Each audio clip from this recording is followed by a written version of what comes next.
Hello friends, welcome to more creative. दोस्तों, आज 31 मार्च दिन रविवार है। वही हिंदी महीना चैत्र और कृष्ण पक्ष की षष्ठी है। तो चलिए शुरू करते हैं आज की बड़ी खबरें। यदि आपको खबरें पसंद आए तो वीडियो को लाइक जरूर करिएगा और आप हमें प्रदेश के किस जिले से देख रहे हैं कमेंट बॉक्स में ज़रूर बताइएगा। दोस्तों, यदि आप चैनल पर नए हैं तो चैनल को सब्सक्राइब कर बेल आइकन पर क्लिक कर दें ताकि अगला वीडियो आपको शीघ्रता से मिले। कांग्रेस को एक बार फिर लगाया बड़ा झटका। छिंदवाड़ा के कांग्रेस विधायक कमलेश प्रताप शाह बीजेपी में शामिल हो गए हैं। दोस्तों, रोज कांग्रेस को झटका लगता है। डेली कोई ना कोई विधायक या हो सांसद या फिर कार्यकर्ता बीजेपी में शामिल हो रहे हैं। मध्य प्रदेश में कांग्रेस नेताओं का पार्टी छोड़कर बीजेपी ज्वाइन करने का सिलसिला जारी है। पिछले कुछ दिनों से ये एक नियमित प्रक्रिया बन गई है। रोज प्रदेश में किसी न किसी क्षेत्र से बड़ा कांग्रेसी नेता अपने सैकड़ों समर्थकों के साथ बीजेपी में शामिल हो रहा है। आज तो कांग्रेस को छिंदवाड़ा से भी बड़ा झटका लगा है।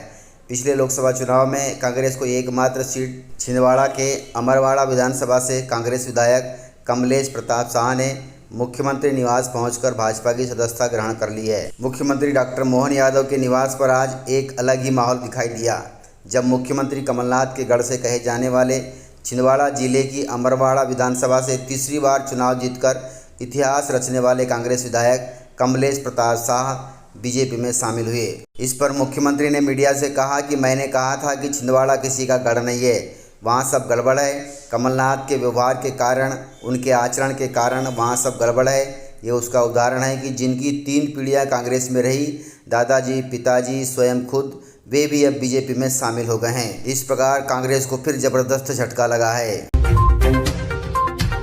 दोस्तों, रंग पंचमी के दिन इंदौर की गेर में शामिल हुए डॉक्टर सीएम मोहन यादव। रंग पंचमी पर हर साल दशकों से मालवा में निकाली जाने वाली गेर इस साल भी धूमधाम से निकाली गई। अलग अलग टोलियों में निकले युवाओं का हुजूम सुबह से ही इंदौर की सड़कों पर दिखाई देने लगा। आसमान में उड़ता रंग बिरंगे गुलाल ने माहौल को रंगों से भर दिया। इस मौके पर मुख्यमंत्री डॉक्टर मोहन यादव भी इंदौर पहुंचे। पिछले 75 वर्षों से निभाई जाने वाली गेर परंपरा को आज भी उतने ही उल्लास के साथ मनाया गया है। इंदौर के हृदय स्थल राजवाड़े पर मालवांचल के आसपास से गेर टोलियां जुटी और जमकर मस्ती धमाल किया। मुख्यमंत्री डॉक्टर मोहन यादव ने भी इंदौर वासियों के साथ रंग पंचमी मनाई और करीब वे 1 घंटे तक इस गेर में रहे। गेर में शामिल हुए मुख्यमंत्री डॉक्टर मोहन यादव ने कहा कि होली और रंग पंचमी और गेर बहुत अलग है। पीएम मोदी के नेतृत्व में भारतीय संस्कृति की पताका दुनिया में फहरा रही है। अयोध्या से लेकर अरब तक अब भगवान की जय जयकार हो रही है। दुनिया देख रही है कि बढ़ता हुआ भारत कहां से कहां निकल गया है। दोस्तों, वैष्णो देवी के भक्तों को रेलवे ने दी है बड़ी खुशखबरी। भारतीय रेलवे ने वाराणसी से कटरा के बीच चलने वाली विशेष ट्रेन का संचालन करने का फैसला लिया है, जिससे वैष्णो देवी के भक्तों को एक बड़ी खुशखबरी मिली है। जानकारी के अनुसार इस ट्रेन का संचालन 31 मार्च 2024 से शुरू होगा। इस ट्रेन के जरिए यात्री वाराणसी से कटरा का सफ़र कर सकेंगे। दरअसल यह ट्रेन कुल 2 फेरों में चलेगी। इस स्पेशल ट्रेन का रूट वाराणसी से मां बेला देवी धाम, लखनऊ, बरेली, मुरादाबाद, सहारनपुर, अम्बाला कैट, लुधियाना, जालंधर कैट, पठानकोट, जम्मू तवी और कटरा से गुजरेगा। ट्रेन दिन में 2 बजे वाराणसी से चलेगी और दूसरे दिन शाम 5 बजे कटरा पहुंचेगी। इस ट्रेन में जनरल, स्लीपर और एसी 3 कोच होंगे। जानकारी दे दें कि लौटते समय भी ट्रेन का रूट यही रहेगा। इस प्रकार वैष्णो देवी जाने वाले यात्रियों के लिए राहत की खबर है। राष्ट्रपति द्रौपदी मुर्मू ने पूर्व प्रधानमंत्री नरसिम्हा राव समेत 3 लोगों को मरणोपरांत दिया है भारत रत्न। राष्ट्रपति द्रौपदी मुर्मू ने राष्ट्रपति भवन में देश की 4 शख्सियतों को भारत के सर्वोच्च नागरिक सम्मान भारत रत्न से सम्मानित किया है। इस सम्मान को पाने वाले पूर्व प्रधानमंत्री चौधरी चरण सिंह, पूर्व प्रधानमंत्री पीवी नरसिंह राव, कृषि वैज्ञानिक डॉक्टर MS स्वामीनाथन और बिहार के पूर्व सीएम कर्पूरी ठाकुर के नाम शामिल हैं, जिन्हें ये सम्मान मरणोपरांत दिया गया है।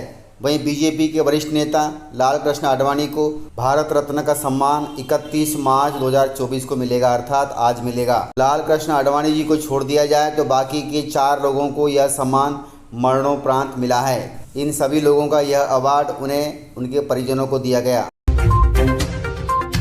बुजुर्ग व दिव्यांग मतदाता को मिलेगी घर पर वोट डालने की सुविधा। घर पर पहुंच रहे हैं अब BLO। निर्वाचन आयोग ने 85 वर्ष से अधिक उम्र वाले और 40% से अधिक दिव्यांगता वाले मतदाताओं को घर से ही वोट डालने की सुविधा उपलब्ध कराई है।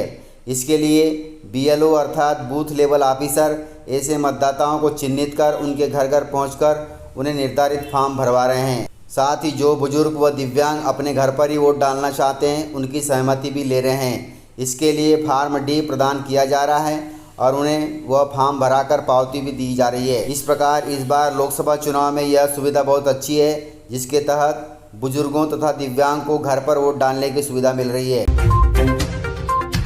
दोस्तों, एम्स में इन पदों पर निकली है भर्तियाँ। यदि आप एम्स में नौकरी करना चाहते हैं तो ज़रूर ऑनलाइन आवेदन करें। एम्स में सरकारी नौकरी पाने का सुनहरा मौका है। एम्स जोधपुर ने सीधी भर्ती के तहत ENT, neuro surgery, general medicine, general surgery, radiotherapy सहित विभिन्न विभागों में फैकल्टी पदों पर भर्ती के लिए नोटिफिकेशन जारी किया है। इस भर्ती के लिए कुल 84 पद हैं। यदि आप योग्यता रखते हैं तो आधिकारिक वेबसाइट amsjodhpur.education.in पर जाकर के पूरी जानकारी ले सकते हैं।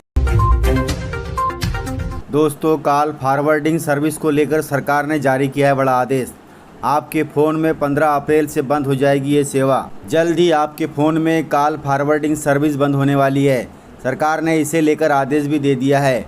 बता दें कि दूरसंचार विभाग ने दूरसंचार कंपनियों से 15 अप्रैल से कॉल फॉरवर्डिंग सर्विस को सस्पेंड करने को कहा है।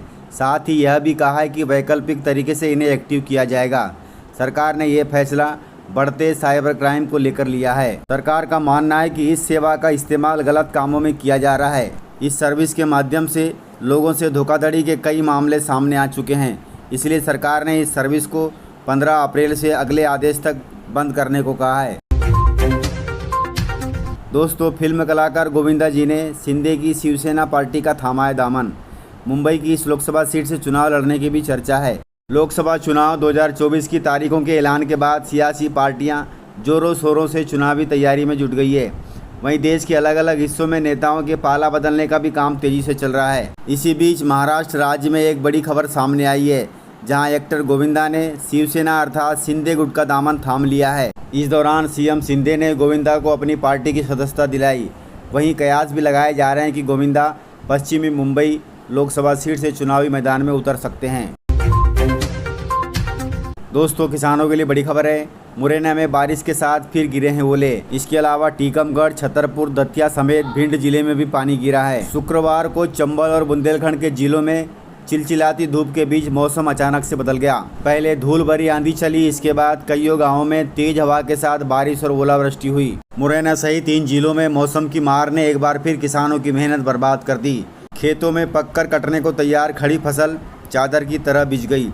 आंधी, बारिश और ओलावृष्टि से मुरैना जिले के अंबा, दिमनी, खड़ियापार, माता सवैया क्षेत्र के 15 से ज़्यादा गाँवों में गेहूँ, सरसों और चना की फसल को भारी नुकसान हुआ है। इसके अलावा कई गांवों में 80% गेहूं की फसल बर्बाद हो गई। अब किसान करे तो करे क्या करे। इस बेमौसम बारिश तथा ओलावृष्टि ने किसानों को बहुत परेशान किया है।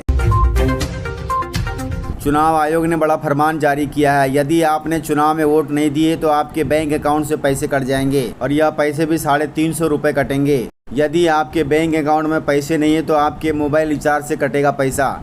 जिन वोटरों के बैंक अकाउंट में 350 रुपये नहीं है या जिनके बैंक अकाउंट नहीं है, उनसे यह पैसा मोबाइल फ़ोन के रिचार्ज के वक्त कट जाएगा। इसके लिए मिनिमम 350 रुपये का रिचार्ज करवाना ज़रूरी होगा।